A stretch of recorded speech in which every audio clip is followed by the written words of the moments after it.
He said, Governor, we got a program here that allows these individuals who have broken the law, they've maybe, got caught with an illegal substance or what have you. And rather than sending them to jail, sending them to the penitentiary where they become professional criminals, we give them a second chance. We put them in a rehab program. We put them in a treatment center. We put them in a boot camp.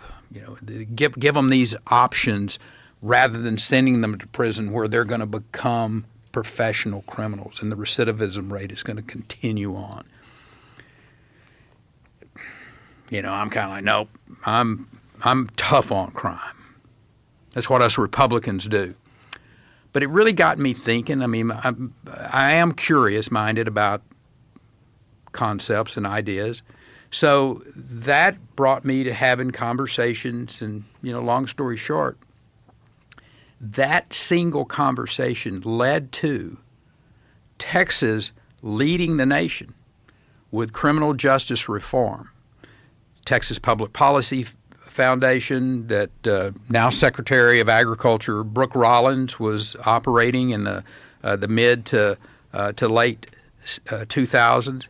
They came on board, saw this, supported it. We passed it through a very Republican, very conservative legislature, and Texas led the nation in criminal justice reform. Saved us billions of dollars. We stopped building prisons. We stopped sending people to prison where they were becoming professional criminals.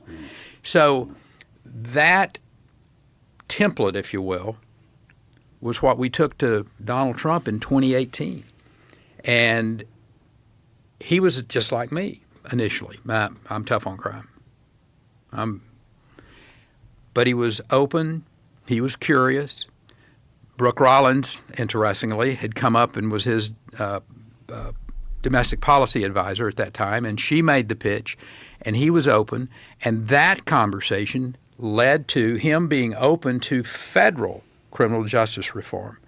And today, there are people who, you may have different ideas about President Trump and what have you. I know that's the case. But on this issue of criminal justice reform, this man was curious, he was open-minded, and he's made a real difference in people's lives following the Texas model.